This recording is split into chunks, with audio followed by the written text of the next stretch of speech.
حجاج کا ظلم و ستم دنیا میں مشہور ہے۔ گو اس زمانے کے بادشاہ باوجود ظلم و ستم کے دین کی اشاعت کا کام بھی کرتے رہتے تھے، لیکن پھر بھی دیندار اور عادل بادشاہوں کے لحاظ سے وہ بدترین شمار ہوتے تھے، اور اس وجہ سے لوگ ان سے بیزار تھے۔ سعید بن جبیر رحمہ اللہ تعالیٰ نے بھی ابن الاشعث کے ساتھ مل کر حجاج کا مقابلہ کیا۔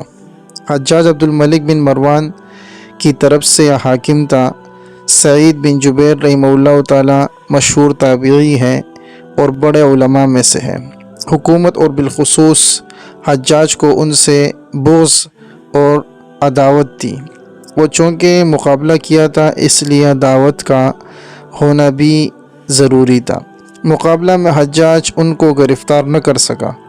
یہ شکست کے بعد چھپ کر مکہ مکرمہ چلے گئے۔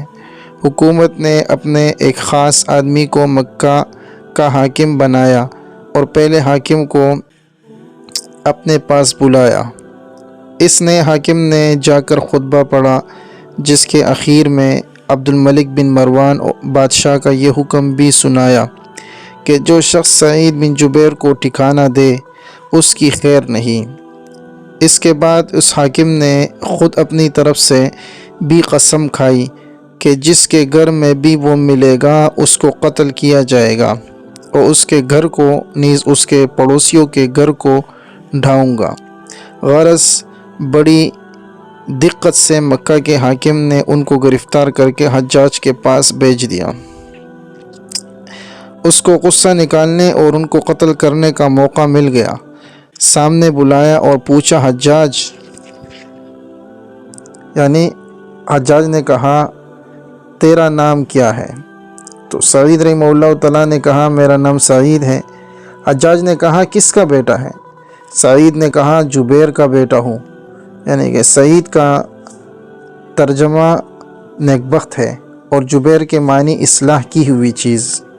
اگرچہ ناموں میں معنی اکثر مقصود نہیں ہوتے، لیکن حجاج کو ان کے نام کا اچھے معنی والا ہونا پسند نہیں آیا۔ وہ تو سمجھتے تھے عربی کو کہ سعید کا معنی یہ ہے اور جبیر کا معنی یہ ہے، تو اس کو غصہ آیا کہ یہ تو نام دونوں اچھے معنی والے ہیں۔ اس لیے کہا نہیں، تو شقی بن کثیر ہے۔ شقی کہتے ہیں بدبخت کو اور کثیر ٹوٹی ہوئی چیز کو۔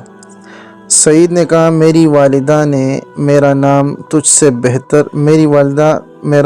سے بہتر جانتی تھی۔ حجاج نے کہا تو بھی بدبخت اور تیری ماں بھی بدبخت۔ سعید نے کہا غیب کا جاننے والا تیرے علاوہ اور ہے، یعنی علام الغیوب۔ حجاج نے کہا اب میں تجھے موت کے گھاٹ اتارتا ہوں۔ سعید نے کہا تو میری ماں نے میرا نام درست رکھا۔ اگر تو مجھے موت کے گھاٹ اتارنا چاہتا ہے، مجھے شہید کرنا چاہتا ہے، تو پھر تو میری ماں نے میرا نام صحیح رکھا، کیونکہ نیکبخت وہ ہوتا ہے جو شہید ہو جاتا ہے۔ تو مجھے شہید کرے گا تو میں نیکبخت، میرا نام جو میری والدہ نے نیکبخت رکھا، سعید کا معنی ہے نیکبخت، تو میرا نام صحیح رکھا۔ حجاج نے کہا اب میں تجھ کو زندگی کے بدلے کیسے جہنم رسید کرتا ہوں۔ سعید نے کہا اگر میں جانتا کہ یہ تیرے اختیار میں ہے تو تجھ کو معبود بنا لیتا۔ حجاج نے کہا حضور اقدس صلی اللہ علیہ وسلم کی نسبت تیرا کیا عقیدہ ہے؟ سعید نے کہا وہ رحمت کے نبی تھے اور اللہ کے رسول تھے جو بہترین نصیحت کے ساتھ تمام دنیا کی طرف بھیجے گئے۔ حجاج نے کہا خلفاء کی نسبت تیرا کیا خیال ہے؟ سعید نے کہا میں ان کا محافظ نہیں ہوں، ہر شخص اپنے کیے کا ذمہ دار ہے۔ حجاج نے کہا میں ان کو برا کہتا ہوں یا اچھا؟ سعید نے کہا جس چیز کا مجھے علم نہیں اس میں کیا کہہ سکتا ہوں، مجھے اپنا ہی حال معلوم ہے۔ حجاج نے کہا میں ان میں سے سب سے پسندیدہ تیرے نزدیک کون ہے؟ سعید نے کہا جو سب سے زیادہ میرے مالک کو راضی کرنے والا تھا۔ بعض کتب میں بجائے اس کے یہ جواب ہے کہ ان کے حالات بعض کو بعض پر ترجیح دیتے ہیں۔ حجاج نے کہا سب سے زیادہ راضی رکھنے والا کون تھا؟ سعید نے کہا اس کو وہی جانتا ہے جو دل کے بید و اور چھپے ہوئے رازوں سے واقف ہے۔ حجاج نے کہا حضرت علی رضی اللہ تعالیٰ عنہ جنت میں ہیں یا دوزخ میں؟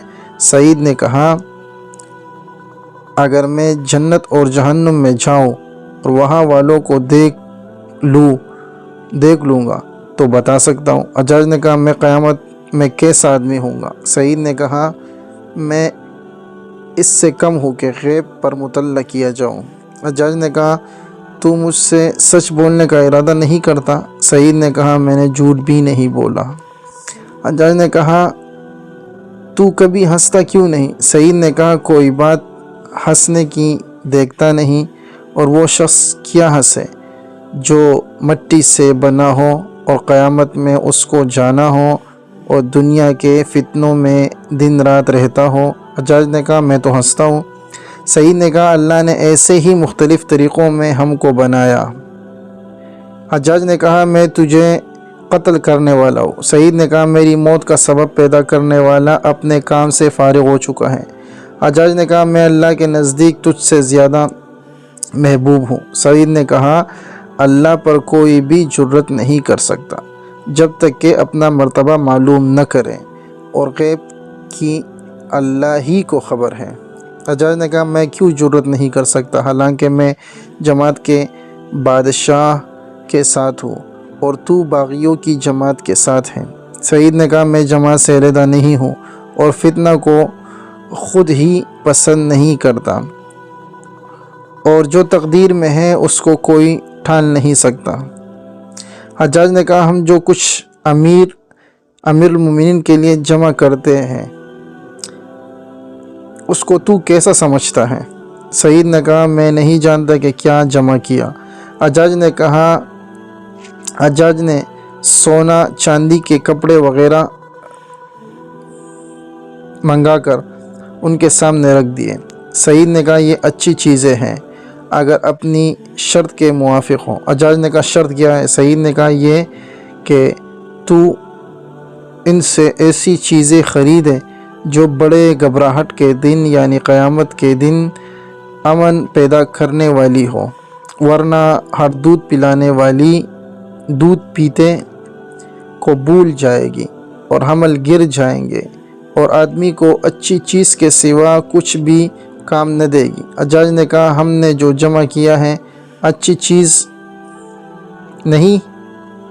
سعید نے کہا تو نے جمع کیا ہے تو تو ہی اس کی اچھائی کو سمجھ سکتا ہے۔ حجاج نے کہا کیا تو اس میں سے کوئی چیز اپنے لیے پسند کرتا ہے؟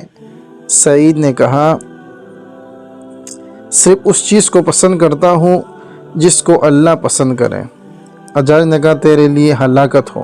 سعید نے کہا ہلاکت اس شخص کے لیے ہے جو جنت سے ہٹا کر جہنم میں داخل کر دیا جائے۔ حجاج نے کہا حجاج دق ہو کر بول رہے ہیں بتلا کہ میں تجھے کس چیز سے قتل کروں؟ سعید نے کہا جس طرح سے قتل ہونا اپنے لیے پسند ہو۔ حجاج نے کہا کیا تجھے معاف کر دوں؟ سعید نے کہا معافی اللہ کے یہاں کی معافی ہے، تیرا معاف کرنا کوئی چیز نہیں۔ حجاج نے جلاد کو حکم دیا کہ اس کو قتل کر دو۔ سعید باہر لائے گئے اور ہنسے۔ حجاج کو اس کی اطلاع دی گئی، پھر بلایا گیا اور پوچھا۔ حجاج نے کہا تو کیوں ہنسا؟ سعید نے کہا تیری اللہ پر جرأت اور اللہ تعالیٰ کے تجھ پر حلم سے۔ حجاج نے کہا میں اس کو قتل کرتا ہوں جس نے مسلمانوں کی جماعت میں تفریق کی۔ پھر جلاد سے خطاب کر کے کہا میرے سامنے اس کی گردن اڑاؤ۔ سعید نے کہا میں 2 رکعت نفل پڑھ لوں۔ نماز پڑھی، قبل رخ ہو کر انی وجہت وجہی للذی فطر السماوات والارض حنیفا وما انا من المشرکین پڑھا، یعنی میں نے منہ اس پاک ذات کی طرف کیا جس نے آسمان زمین بنائے اور میں سب طرف سے ہٹ کر ادھر متوجہ ہوا اور نہیں ہوں مشرکین میں سے۔ حجاج نے کہا اس کا منہ قبلہ سے پھیر دو اور نصارہ کے قبلے کی طرف کر دو، انہوں نے بھی اپنے دین میں تفریق کی اور اختلاف پیدا کیا، چنانچہ فوراً پھیر دیا گیا۔ سعید نے کہا فَأَيْنَمَا تُوَلُّوا فَثَمَّ وَجْهُ اللَّهِ الْكَافِي بِالسَّرَائِرِ، جدھر تم منہ پھیرو ادھر بھی خدا ہے، وہ بیدوں کا جاننے والا ہے۔ حجاج نے کہا اوندھا ڈال دو، یعنی زمین کی طرف منہ کر دو، ہم تو ظاہر پر عمل کرنے کے ذمہ دار ہیں۔ سعید نے کہا منہا خلقناکم وفیہا نعیدکم ومنہا نخرجکم تارۃ اخری، ہم نے زمین ہی سے تم کو پیدا کیا اور اسی میں تم کو لوٹائیں گے اور اسی سے پھر دوبارہ اٹھائیں گے۔ حجاج نے کہا اس کو قتل کر دو۔ سعید نے کہا میں تجھے اس بات کا گواہ بناتا ہوں، اشہد ان لا الہ الا اللہ وحدہ لا شریک لہ واشہد ان محمدا عبدہ ورسولہ، تو اس کو محفوظ رکھنا، جب میں تجھ سے قیامت کے دن ملوں گا تو لے لوں گا۔ اس کے بعد وہ شہید کر دیے گئے۔ انا للہ و انا الیہ راجعون۔ ان کے انتقال کے بعد بدن سے خون بہت زیادہ نکلا، جس سے حجاج کو بھی حیرت ہوئی۔ اپنے طبیب سے اس کی وجہ پوچھی، اس نے کہا کہ ان کا دل نہایت مطمئن تھا اور قتل کا ذرا بھی خوف ان کے دل میں نہیں تھا، اس لیے خون اپنی اصلی مقدار پر قائم رہا، بخلاف اور لوگوں کے کہ خوف سے ان کا خون بہت ہی خشک ہو جاتا ہے۔ علماء سلف کتاب الامت سیاست۔